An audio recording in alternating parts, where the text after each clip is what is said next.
Oggi voglio parlarti di un concetto che, se compreso e applicato, può davvero cambiare la tua vita: l'ignoranza selettiva. Immagina per un attimo di avere una bussola interna che ti guida solo verso ciò che conta davvero.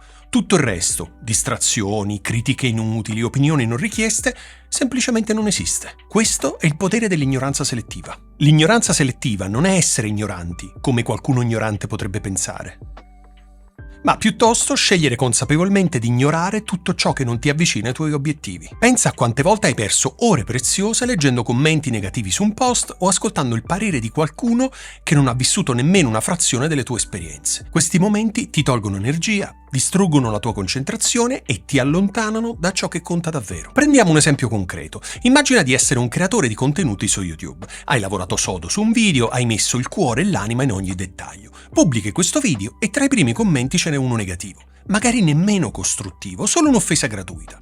È facile farsi prendere dalla rabbia o dalla frustrazione. Ma se pratichi l'ignoranza selettiva, quel commento non ha alcun potere su di te. Lo leggi e lo lasci andare. Semplicemente non lo fai entrare nel tuo mondo. E ovviamente non parlo solo di critiche o negatività, parlo anche di tutto quel rumore di fondo che ci circonda ogni giorno.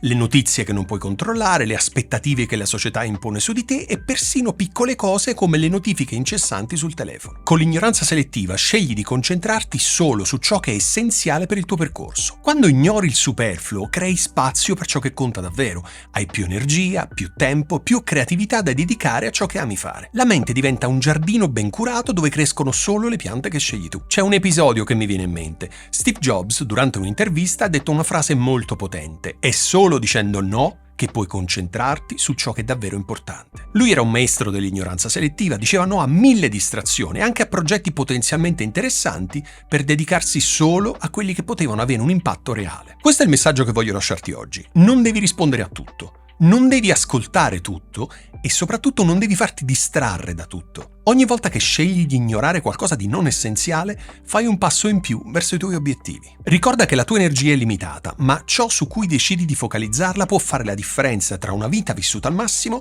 e una vita sprecata nelle distrazioni. Scegli con saggezza e pratica l'ignoranza selettiva ogni giorno. Tu hai il potere di decidere cosa entra nella tua vita e cosa resta fuori.